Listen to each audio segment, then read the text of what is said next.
দেখতে পাচ্ছেন সেই বাতাস, সেই অনেকদিন পর সেই রকম একটি আবহাওয়ায় আমরা অভ্যস্ত হলাম। আপনারা দেখতে পাচ্ছেন সেই অস্থির একটি আবহাওয়া, অস্থির আবহাওয়াটি আমরা অনেকদিন পরে ফিল করতেছি। বৃষ্টি আসতেছে, এদিক ওদিক মানুষ ছোটাছুটি করতেছে। এদিকে আপনার বাড়ি তাড়াতাড়ি আবার জায়গা না না হুসাইন, আমি বাড়িতে যাই তাড়াতাড়ি, বৃষ্টি আসতেছে। হ্যাঁ, বৃষ্টি আসতেছে। অনেকের গরু আছে বন্ধে, তারা গরুটি নিতে পারতেছে না বৃষ্টির কারণে। ও গরু বলে এটা সব কাডুল্লার, আপনারা দেখতে পাচ্ছেন। সেরকম ভাবে কালবৈশাখী ঝড়ের মতো এখানে বাতাস চালিয়েছে।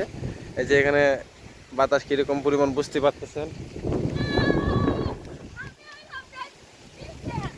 আম চুরি করতে যাচ্ছে,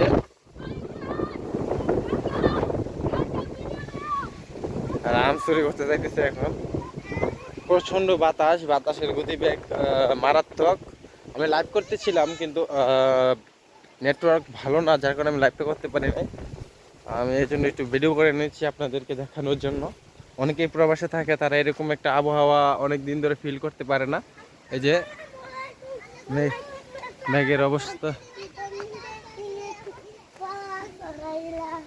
কিতা কিতা হোসেন কি বলছো? আমরা আবার চলে যাচ্ছি আমাদের সেই সেই পুরনো ওয়েদার, গাছ ব্রিজ, বাড়িতে চলে যাচ্ছি আমরা আমাদের। দেখতে পাচ্ছেন